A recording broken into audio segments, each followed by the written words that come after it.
Issue of shares for consideration other than cash का जो topic हमने इसके पूर्व आरंभ किया था, उसे टॉपिक की अगली कड़ी के रूप में आज एक और क्वेश्चन लेकर हम आपके सामने उपस्थित हो रहे हैं। क्वेश्चन कुछ इस तरह से है, Parimal limited company purchased the business of Mahima limited company consisting of following assets and liabilities. The purchase consideration of rupees 4 lakh was paid by issue of check for rupees 40,000 and balanced by issuing equity shares of rupees 10 each. और देखिए इसके आगे Mahima limited company के assets और liabilities दिए गए हैं जो Parimal limited company take over कर रही है। उसमें फर्नीचर है rupees 1,50,000, machinery rupees 80,000, debtors rupees 1,60,000 and creditors rupees 70,000।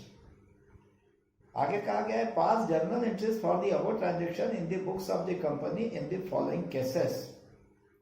और फर्स्ट केस है शेयर्स आर एट पार, और सेकंड केस है shares are at premium of rupees 2 पर share. Parimal limited company Mahima limited company का एंटायर बिजनेस परचेस कर रही है उनके एसेट्स और लायबिलिटीज से, और उनके जो जो एसेट्स और लायबिलिटीज टेक ओवर किए जा रहे हैं उनके डिटेल्स यहाँ दिए जा चुके हैं, जो मैं इसके पहले आपको पढ़कर बता चुका हूं। और जो business Parimal limited company by कर रही है महिमा लिमिटेड कंपनी का, उसके बदले में 4 लाख रुपीज का परचेस कंसिडरेशन, मतलब उस बिजनेस की कीमत के रूप में rupees 4 lakh Parimal limited company ने महिमा लिमिटेड कंपनी को पे किया है। और वो किस तरह से पे किया है?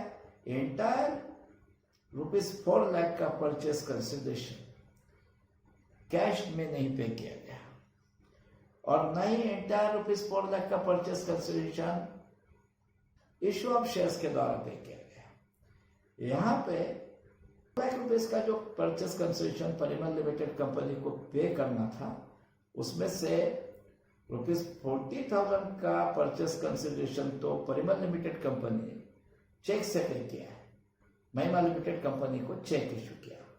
और जो बैलेंस अमाउंट है, मतलब 4 लाख में से 40,000 तो चेक से पे कर दिया गया, उसके बाद जो बचा हुआ अमाउंट है बैलेंस अमाउंट 3,60,000, वो 3,60,000 रुपीज का purchase consideration Parimal limited company ने इक्विटी शेयर्स इशू करके पे किया है, वो कैश में पे नहीं किया। उसके लिए 3,60,000 रुपीज के इक्विवेलेंट वैल्यू के अपने शेयर्स परिमल लिमिटेड कंपनी ने महिमा लिमिटेड कंपनी को दिए हैं, और एक एक शेयर परिमल लिमिटेड कंपनी का 10 रुपीज का है। और आपसे जब जर्नल एंट्रीज करने के लिए कहा गया है, तो आपसे कहा गया है कि पहले आप ऐसा एज्यूम करके एंट्रीज कीजिए कि महिमा लिमिटेड कंपनी के शेयर्स एट पार है। क्षमा कीजिएगा, महिमा लिमिटेड कंपनी के नहीं, परिमल लिमिटेड कंपनी के शेयर्स एट पार है। और ये केस ए है। केस ए में ऐसा मान के एंट्रीज करना है कि Parimal limited company purchase consideration के रूप में महिमा लिमिटेड कंपनी को जो शेयर्स इशू कर रही है वो एट पार है। और दूसरा केस ऐसा है, केस बी, जिसमें ऐसा एज्यूम करना है कि परिमल लिमिटेड कंपनी जो शेयर्स इशू कर रही है महिमा लिमिटेड कंपनी को, वो रुपीज 2 पर शेयर प्रीमियम पे। चलिए, अभी पूरा क्वेश्चन मैं यहाँ आपके सामने एक्सप्लेन कर चुका हूँ। अब जैसा कि मैं पहले के लेक्चर में भी बता चुका हूँ कि जब कोई बायर कंपनी वेंडर कंपनी का बिजनेस बाय करती है, मतलब कोई एक कंपनी दूसरे कंपनी का जब बिजनेस बाय करती है, तो बाय करने वाली कंपनी बायर कंपनी कहलाती है, और जिस कंपनी का बिजनेस बाय किया जा रहा है वो उस कंपनी को वेंडर कंपनी कहा जाता है। अब बायर कंपनी जब इस तरह से किसी दूसरी कंपनी का पूरा बिजनेस बाय करती है, तो उसकी कीमत के रूप में जो परचेस कंसिडरेशन चुकाया जाता है, ठीक है, वो परचेस कंसिडरेशन जैसा मैं पहले बता चुका हूं कि यदि वेंडर कंपनी के बिजनेस की नेट एसेट वैल्यू से अधिक है, मतलब अब नेट एसेट वैल्यू किस तरह से ज्ञात किया जाता है ये मैं बता चुका हूं। वेंडर कंपनी के जितने एसेट्स ले रही है बायर कंपनी, वो एसेट्स के टोटल वैल्यू में से उनके जो लायबिलिटीज टेक ओवर कर रही है उनकी वैल्यू माइनस करने के पश्चात जो अमाउंट आता है उसको कहा जाता है वेंडर कंपनी के बिजनेस का नेट एसेट वैल्यू। और बायर कंपनी जो परचेस कंसिडरेशन पे कर रही है इस डील के लिए, वो यदि नेट एसेट वैल्यू से अधिक है, वेंडर कंपनी के बिजनेस की नेट एसेट वैल्यू से अधिक है, if the purchase consideration is more than the net asset value of vendor's business, तो फिर ऐसे केस में the excess of purchase consideration over the net asset value should be debited to goodwill account।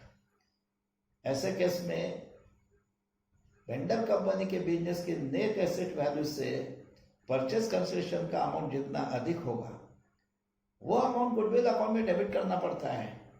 जब हम journal entries करते हैं Bayer company के book में, हमें बायर कंपनी के बुक में एंट्री करना होती है, क्योंकि देखिए इस चैप्टर का नाम है issue of shares for consideration other than cash. अब शेयर्स इशू तो बायर कंपनी करेगी, क्योंकि बायर कंपनी इस वेंडर कंपनी के सारे एसेट्स और लायबिलिटीज, मतलब उनका एंटायर बिजनेस बाय कर रही है और उसकी कीमत चुकाने के लिए शेयर इशू कर रही है। तो नेचुरली शेयर इशू करने का काम तो बायर कंपनी करेगी। और हमारे इस चैप्टर का नाम ही है issue of shares for consideration other than cash, और शेयर इशू करना बायर कंपनी का ही काम है। तो फिर हमें बायर कंपनी के बुक्स में एंट्रीज करना होती है।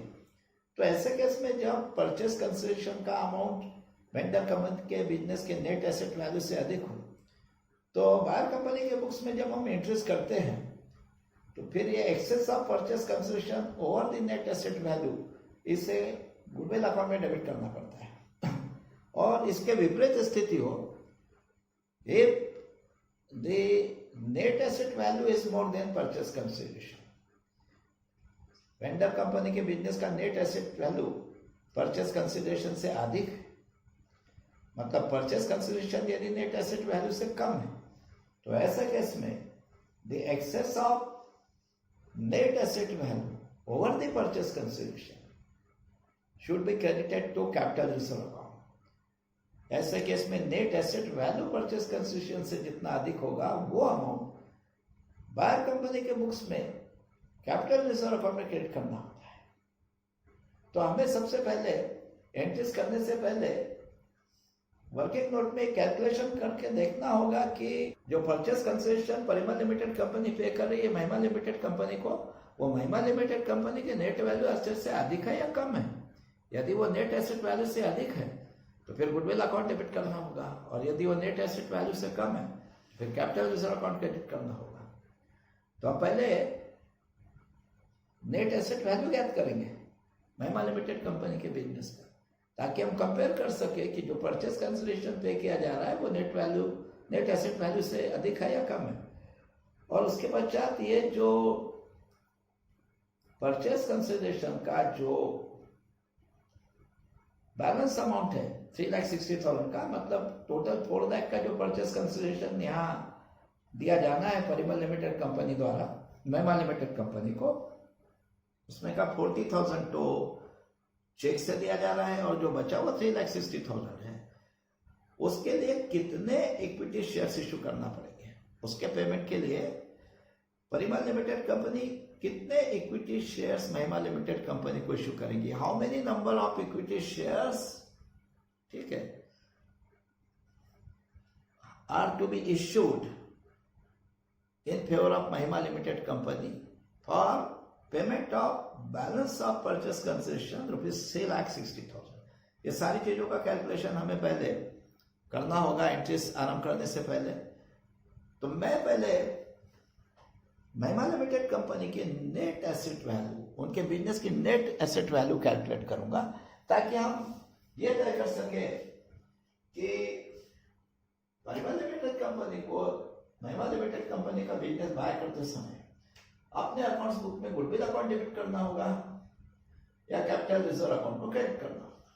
चलिए, तो आप पहले महिमा लिमिटेड कंपनी के बिजनेस का नेट एसेट वैल्यू ज्ञात करेंगे। और वो कैसे ज्ञात करना है मैंने बताया। Net asset value is equal to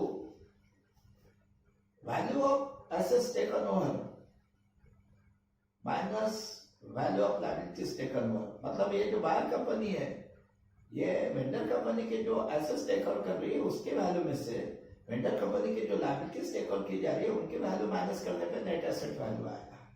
तो आप पहले ये देख लेते हैं कि वेंडर कंपनी के जो एसेट्स टेक ओवर किए जा रहे हैं परिमल लिमिटेड कंपनी द्वारा, उनकी टोटल वैल्यू कितनी है और जो लायबिलिटीज टेक ओवर की जा रही है उनकी टोटल वैल्यू कितनी है। तो मैंने इस यहां मैं दो पार्ट में ये सारे कैलकुलेशन करूंगा। मैं इधर लिखता हूं value of assets taken over और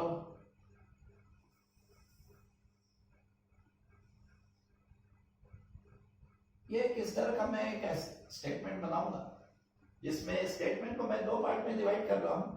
एक तरफ लेफ्ट हैंड साइड में मैं लिखूंगा वैल्यू ऑफ एसेट्स टेकन और दूसरी तरफ लिखूंगा value of liabilities taken.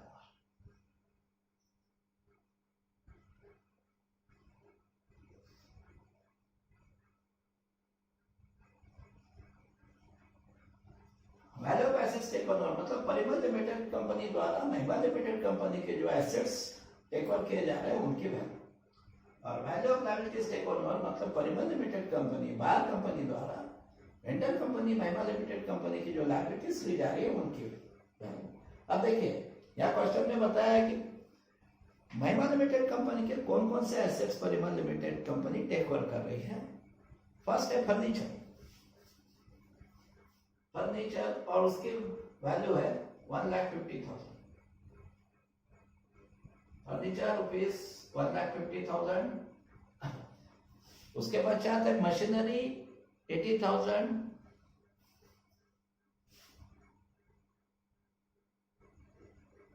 Machinery rupees 80,000 और इसके पश्चात डेटर्स है, डेटर्स 1,60,000 के है, डेटर्स रुपीज 1,60,000। इसके अलावा और कोई एसेट्स महिमा लिमिटेड कंपनी की टेक ओवर नहीं कर रही है परिमल लिमिटेड कंपनी, बस ये 3 एसेट है। तो इनकी टोटल वैल्यू हो रही है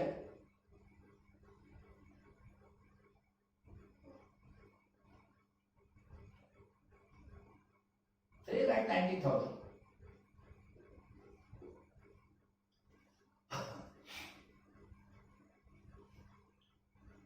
टोटल एसेट जो टेक ओवर किए जा रहे हैं इनकी वैल्यू हो रही है 3,90,000 और लायबिलिटी केवल एक टेक ओवर कर रही है Parimal limited company Mahima limited company से, और यह है महिमा लिमिटेड कंपनी के क्रेडिटर्स जिनकी वैल्यू है 70,000। Creditors rupees 70,000। तो देखिए टोटल जो एसेट्स टेक ओवर कर रही है परिमल लिमिटेड कंपनी उनकी वैल्यू है 3,90,000 और जो लायबिलिटीज टेक ओवर कर रही है उनकी वैल्यू है केवल 70,000। तो इस दृष्टि से देखा जाए तो नेट एसेट वैल्यू कितनी होगी। Net asset value, net asset value is equal to value of assets taken over, total value of assets taken over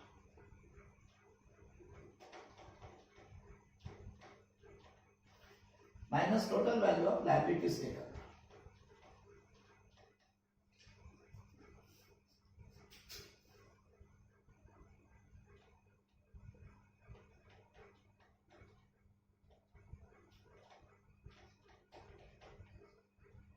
अब देखिए total value of assets taken हो रहा है, आपने देखा 3,90,000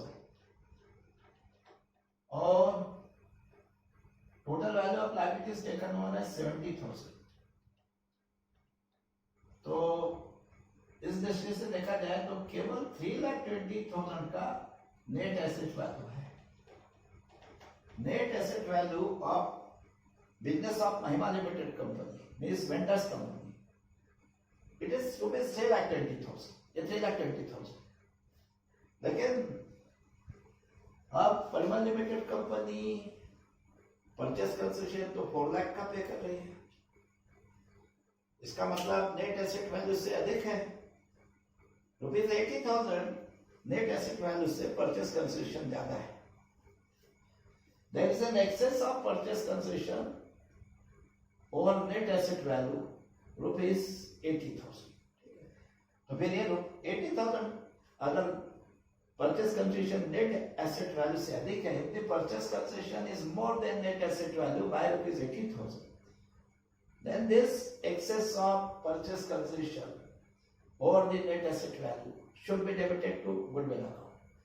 ये जो 80,000 का purchase concession net asset value से ज्यादा है, ठीक है, ये 80,000 गुडविल अकाउंट में डेबिट करना होगा।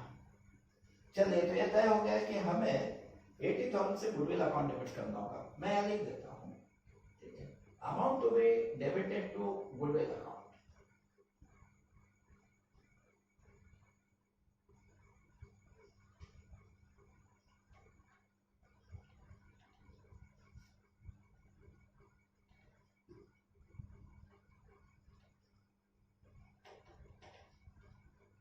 is equal to, अब परचेस कंसिडरेशन है 4 lakh minus net asset value आ रहा है 3,20,000। Since purchase consideration is more than net asset value, तो फिर ये जो 4 लाख से 3,20,000 माइनस करके जो रुपीज 80,000 आ रहा है, इसे हमें गुडविल अकाउंट में डेबिट करना पड़ेगा। चलिए, तो ये तय हो गया कि इस क्वेश्चन में हमें गुडविल अकाउंट डेबिट करना है 80,000 से। ये कैलकुलेशन पे एक नजर डाल लीजिए।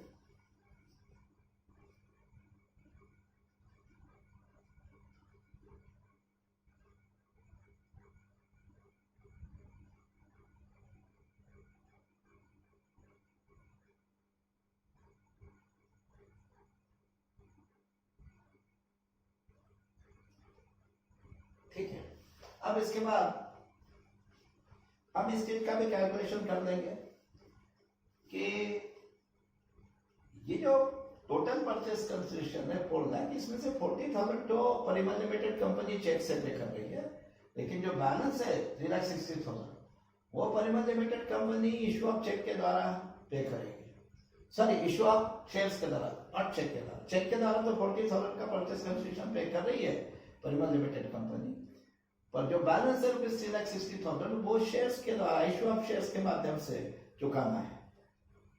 तो अब वो 3,60,000 का जो purchase concession issue of shares के द्वारा चुकाया जाता है, उसके लिए कितने shares Parimal limited company Mahima limited company को इशू करेगी, इसका भी हम यहाँ कैलकुलेशन कर देंगे। अब देखिए, उसमें यहाँ 2 केस बताए गए इस क्वेश्चन में। केस ए में ऐसा कहा गया है कि जो shares Parimal limited company Mahima limited company को इशू करेगी वो एट पार है, और केस बी में बताया गया है कि shares 2 rupees per share premium है।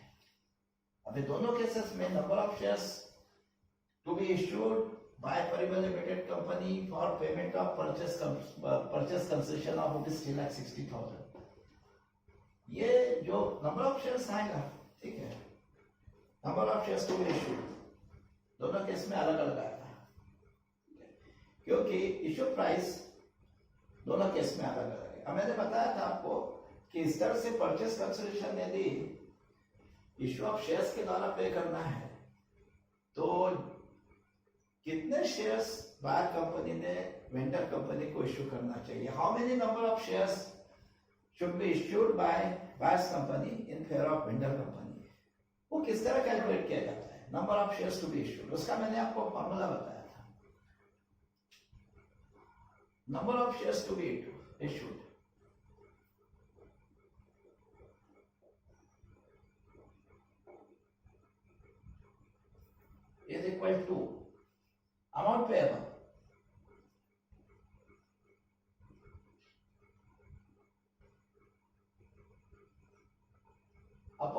Issue price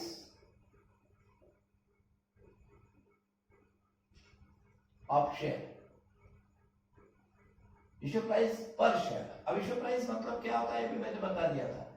if the shares are at par then face value of share is equal to issue price. At par shares अगर एट पार है तो शेयर का जो फेस वैल्यू है पर share वही share का इश्यू प्राइस है। But if the shares are at premium then issue price is equal to face value plus premium. Shares premium पे है तो फिर इश्यू प्राइस का मतलब होता है फेस वैल्यू पर शेयर प्लस प्रीमियम पर शेयर। जैसे यहाँ फेस वैल्यू तो पर शेयर ₹10 है, लेकिन जब वो प्रीमियम पे इश्यू हो रहे हैं तो प्रीमियम है ₹2 पर शेयर, तो फिर 10 + 2। उस केस में शेयर का इश्यू प्राइस हो जाएगा ₹12। लेकिन एट पार के केस में तो शेयर का इश्यू प्राइस भी ₹10 ही रहेगा। हम पहले ये देख लेते हैं कि एट पार के केस में नंबर ऑफ शेयर कितने इश्यू करना पड़ेंगे। तो फॉर्मूला तो आपने देख लिया, number of shares to be issued is equal to amount payable upon issue price of share. Now we find out how many shares are to be issued in case the shares are at par. देखिए अब मैं यहां लिखता हूं when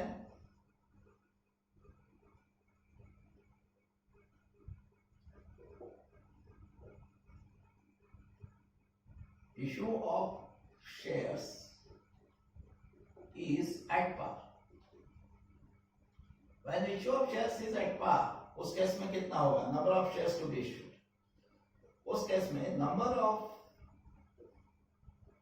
shares to be issued, number of shares to be issued is equal to, अब amount payable कितना है, देखिए 4 लाख का परचेस कंसेशन तय हुआ था, लेकिन उसमें से 40,000 तो चेक के द्वारा पे किया जा रहा है, तो रिमेनिंग 3,60,000 जो है उसको हम कहेंगे अमाउंट पेबल, क्योंकि उतने ही अमाउंट के इक्विवेलेंट वैल्यू के इक्विटी शेयर इशू करना है। 40,000 तो जैसे ही बिजनेस बाय किया जा रहा है समझ लीजिए चेक से पे कर दिया जा रहा है, तो रिमेनिंग बैलेंस जो 3,60,000 है अमाउंट पेबल है, उस 3,60,000 को माना जाएगा, इंटायर परचेस कंसिडरेशन को नहीं, क्योंकि जो परचेस कंसिडरेशन है इंटायर परचेस कंसिडरेशन ₹4 लाख, इसमें का ₹40,000 तो चेक से पे किया जाएगा, तो जो 3,60,000 इश्यू ऑफ शेयर के द्वारा पे किया जाता है उसे यहाँ अमाउंट पेबल मानते हैं। तो अमाउंट पेबल 3,60,000 अपॉन, अब एट पार के केस में तो इश्यू प्राइस है ₹10, ठीक है, 3,60,000 अपॉन 10, तो एट पार जब शेयर्स एट पार है उस केस में 3,60,000 अपॉन 10 36,000 शेयर्स इश्यू करना होगा, ठीक है। अब यदि शेयर्स एट प्रीमियम है, एट प्रीमियम ऑफ ₹2 पर शेयर, तब कितने शेयर इश्यू करना होंगे, when issue of shares is at premium of ₹2 per share। देखिए उस केस में number of shares to be issued कितना होगा,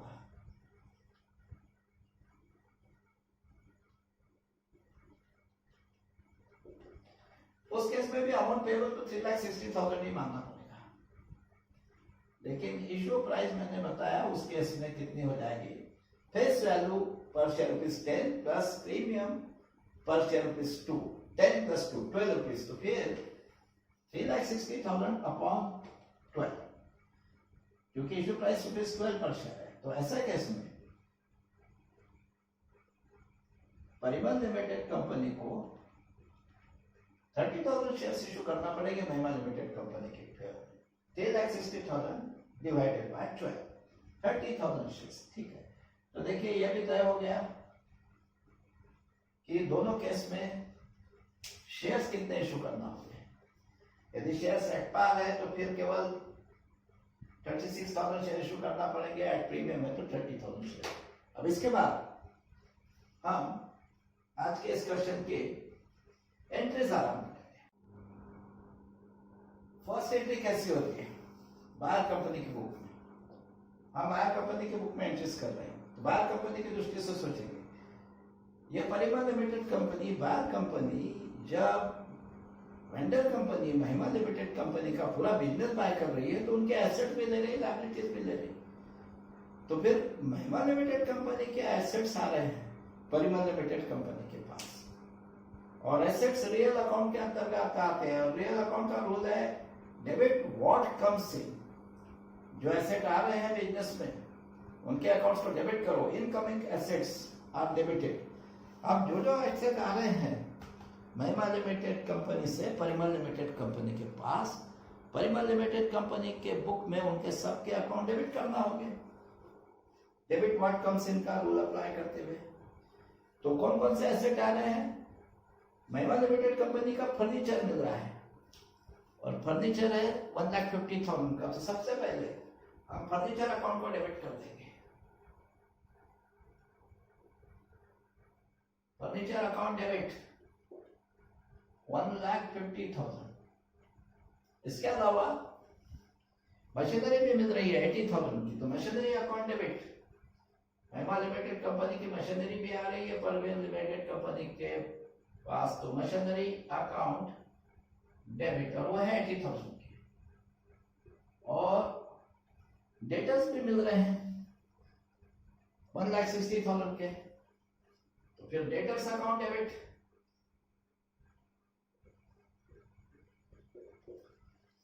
1,60,000।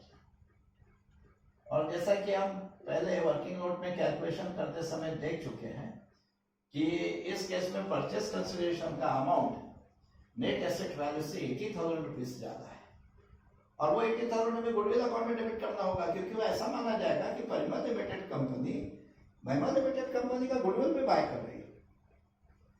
और जो टेंजिबल एसेट बाय कर रही है वो तो ये है फर्नीचर, मशीनरी, डेटा, लेकिन गुडविल नामक एक इंटेंजिबल एसेट भी बाय किया जा रहा है।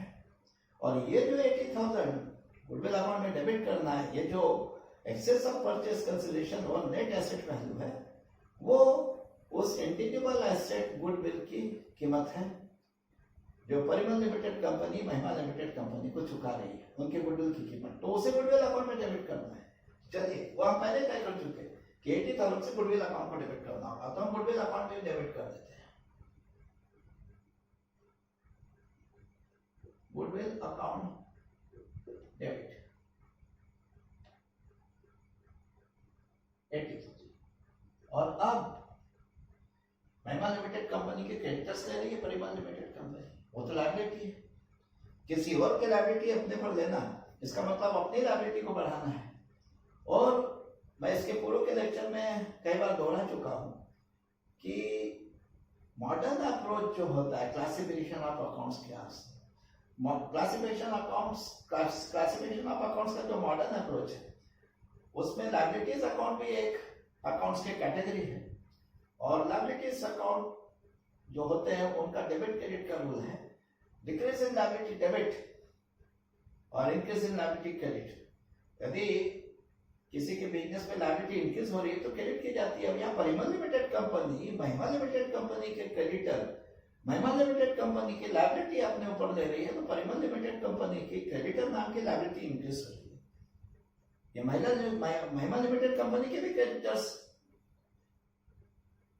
टेक ओवर कर ले रहे हैं, तो जो इनके क्रेडिटर्स होंगे पहले से, महिमा लिमिटेड कंपनी के क्रेडिटर्स और ले लिया इन्होंने, तो इनके क्रेडिटर्स बढ़ गए।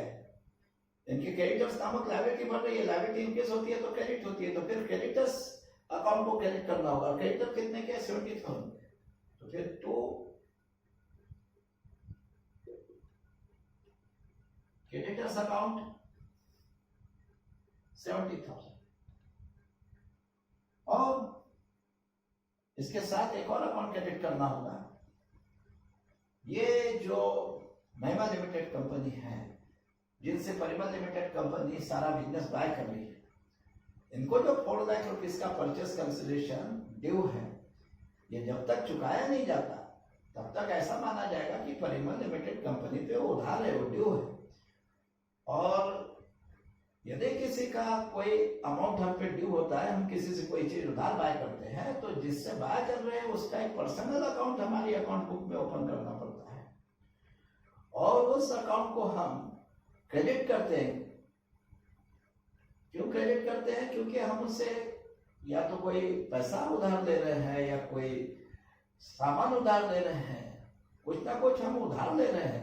तो जो जिनसे हम उधार ले रहे हैं वो गिवर है, और पर्सनल अकाउंट का रूल है क्रेडिट ए गिवर। तो इस रूल को अप्लाई करके हमें उन्हें क्रेडिट करना।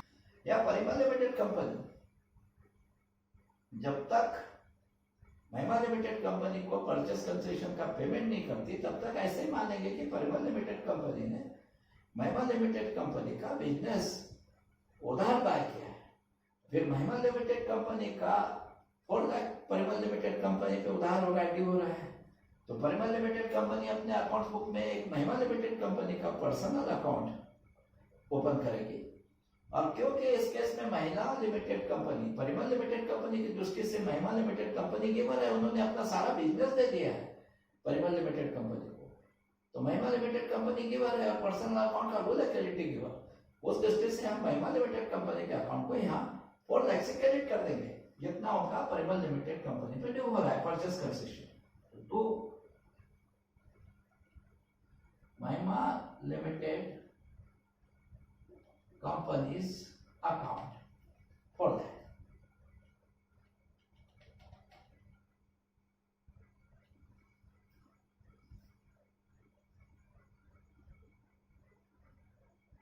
देखिए, तो अब आपके बिजनेस बाय करते समय की एंट्री, जब महिमा लिमिटेड कंपनी के एसेट्स और लायबिलिटीज लिए हैं परिमल लिमिटेड कंपनी ने, उस समय किस तरह से एंट्री हुई? Furniture account debit 1,50,000, material account debit 80,000, debtors account debit 1,60,000, goodwill account debit 80,000 to creditors account 70,000 to Mahima limited company's account 4 lakh. और देखिए डेबिट क्रेडिट की टोटल टैली हो गई है। देखिए क्रेडिट की भी टोटल 4,70,000 हो रही है और डेबिट की भी टोटल 4,70,000 हो रही है। इसका मतलब ये एंट्री करेक्ट है। अब इसका नरेशन क्या लिखेंगे हम? बीइंग रनिंग बिजनेस परचेस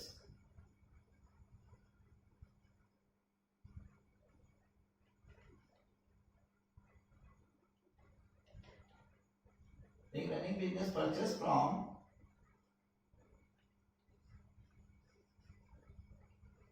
महिमा लिमिटेड कंपनी।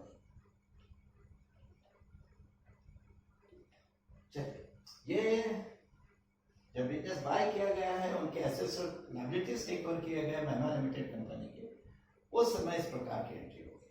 अब परिमल लिमिटेड कंपनी जब महिमा लिमिटेड कंपनी को परचेस कंसेशन पे करेगी, उस समय कैसे एंट्री होगी? देखिए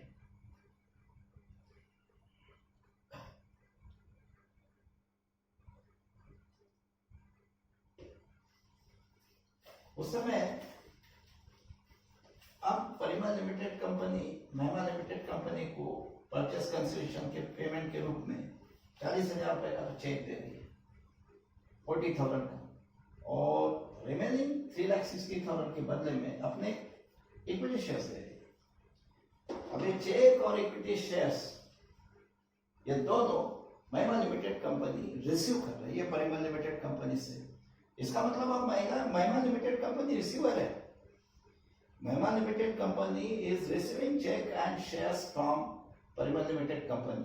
परिमल लिमिटेड कंपनी की दृष्टि में महिमा लिमिटेड कंपनी रिसीवर है, और पर्सनल अकाउंट का रूल है डेबिट डी रिसीवर। तो हम महिमा लिमिटेड कंपनी के अकाउंट को डेबिट कर देंगे। महिमा लिमिटेड कंपनीज अकाउंट डेबिट।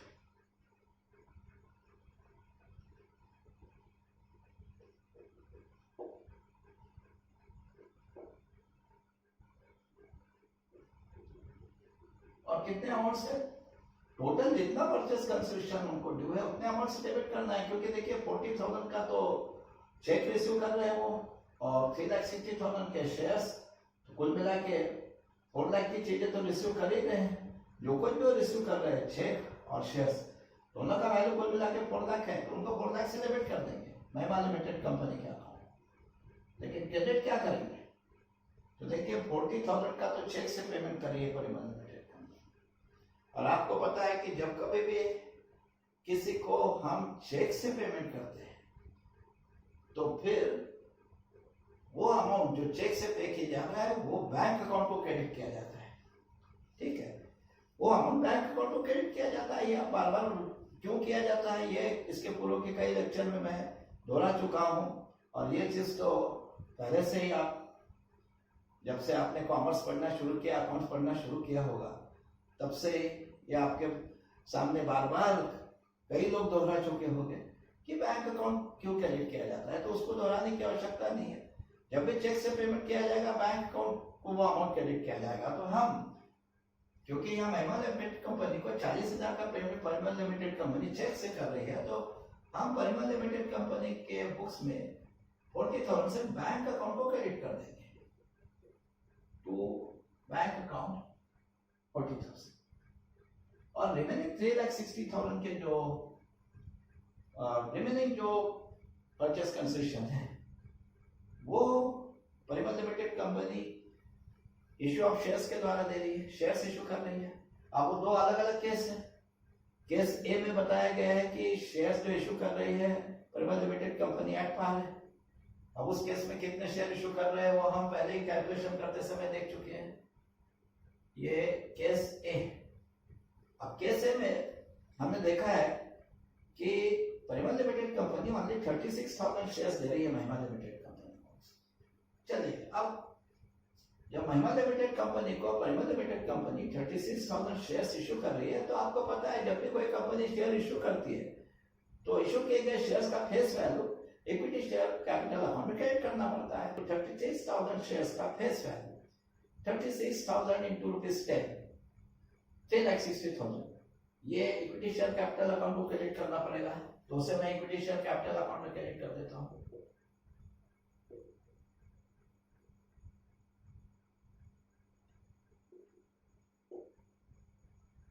तो इक्विटी शेयर कैपिटल अकाउंट 3,60,000, क्योंकि एक एक शेयर का फेस वैल्यू ₹10 था और 36,000 शेयर इशू किए कंपनी ने। तो 36,000 इंटू 10, 3,60,000 हमने इक्विटी शेयर कैपिटल अकाउंट में क्रेडिट कर दिया। तो अब एंट्री कैसी हो गई? Mahima limited company's account debit 4 lakh to bank account 40,000 to equity share capital account 3,60,000। ये महिमा लिमिटेड कंपनी को परचेस कंसेशन पे करने की एंट्री हो गई। 40,000 चेक से और 3,60,000 इश्यू ऑफ शेयर्स के द्वारा। अब इसका नरेशन क्या होगा? Being purchase consideration discharge partly by check and balance by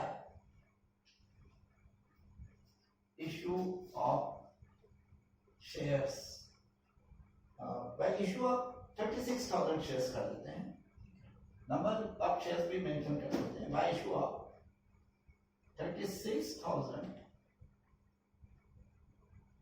shares at ₹10 each। ठीक है। Being purchase concession discharged partly by check and balance by issue of 36,000 shares at ₹10। चलिए, ये केस ए में एंट्री हो गई। अब केस बी में कहा गया है कि यही परचेस कंसेशन 4 लाख जब महिमा लिमिटेड कंपनी को पे कर रही है परिमल लिमिटेड कंपनी, तो अगेन 40,000 तो चेक से पे कर रही है, लेकिन जो 3,60,000 रिमेनिंग बैलेंस पर अमाउंट ऑफ परचेस कंसेशन है उसके पेमेंट के लिए जो इक्विटी शेयर इशू कर रही है परिमल लिमिटेड कंपनी, वो ₹2 पर शेयर प्रीमियम थे। अब हम ऐसे केस में भी देख चुके हैं वर्किंग नोट में कैलकुलेशन करते समय कि इस केस में number of shares to be issued कितना रहेगा। इस केस में number of shares to be issued only 30,000 आ रहा है।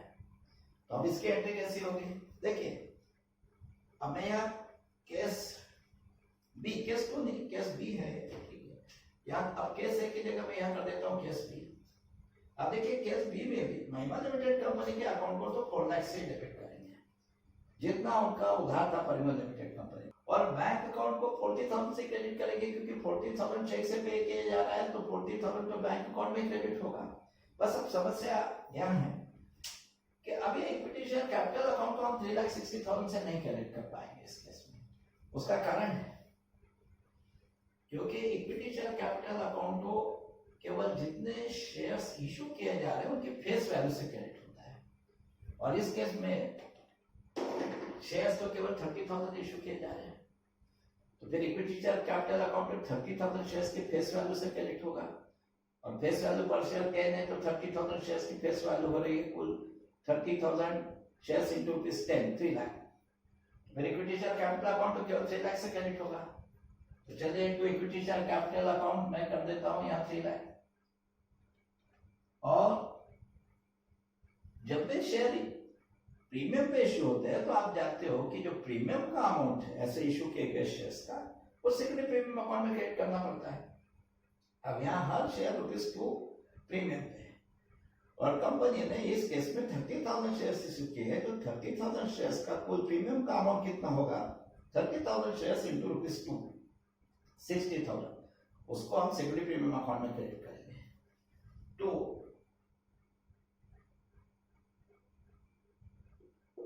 security premium account 60,000,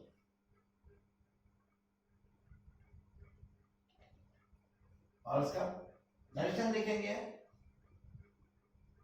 being purchase consideration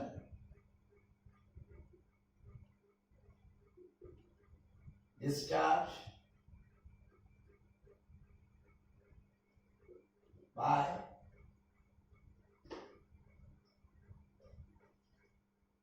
discharge partly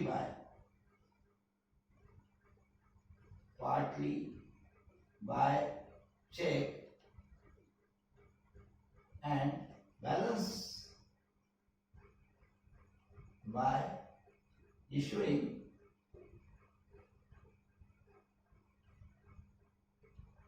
30,000 shares of ₹10 each at premium of ₹2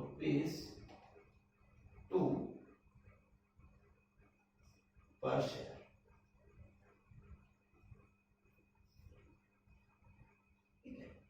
देखिए इस केस में एंट्री कैसे हो गई? Mahima limited company's account debit 4 lakh to bank account 40,000 to equity share capital account 3 lakh to secondary premium account 60,000। और इसका दर्शन being purchase consideration discharge partly by check and balance by issuing 30,000 shares of ₹10 each at premium of ₹2 per share।